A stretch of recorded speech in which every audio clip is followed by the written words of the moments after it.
దైవజనుడా ఇదిగో పో, అతను అభిషేకించు. ఎవరు అనుకుంటున్నావు అతను? అయ్యా ఇతను భయంకరమైన మూర్ఖుడయ్యా, భయంకరమైన కఠినాత్ముడయ్యా, ఒకప్పుడది. ఇప్పుడు ఇది ఎవరంటే నా నామము నిమిత్తమై ఎన్ని శ్రమలైనా అనుభవిస్తాడు. నా నామము నిమిత్తమై. దేవునికి మహిమ కలుగును గాక. హల్లెలూయా. శబ్దం గట్టిగా హల్లెలూయా.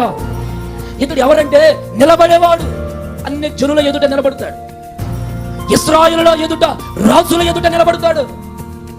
ఇతను నేను ఏర్పాటు చేసుకున్నాను. పిల్లరా, అపోస్తుడైన పౌలు ఒకప్పుడు సౌలుగా ఉన్నప్పుడు ఎంత నీచంగా దుర్మార్గంగా బ్రతికాడో, ఎప్పుడైతే దేవుడు అతను ఏర్పాటు చేసుకున్నాడో, ఏర్పాటు చేసుకున్న రోజు నుండి ఆయన ఈ భూమిని విడిచేంత వరకు కొంచెం కూడా భక్తిలో అటు ఇటు తొనకలేదు. ఈరోజు నువ్వు నేను ఎలా ఉంటున్నావు భక్తిలో? చిన్న శోధన రాగానే తొట్టిల్లిపోతాం. అనుకున్న కార్యం జరగకపోయిందనుకోండి, తొట్టిల్లిపోతాం. చిన్నవారు ఎవరైనా ఊరిలో వారు వచ్చే ఇదిగో ఇప్పుడు మీరు వచ్చి మాకు మొక్కాలా అన్నారు అనుకోండి, అమ్మో ఇక మనకి కులంతో పని ఉండదేమో అన్నట్లుగా వెంటనే ఏం చేస్తారు? అంత రాజీ పడిపోతాం.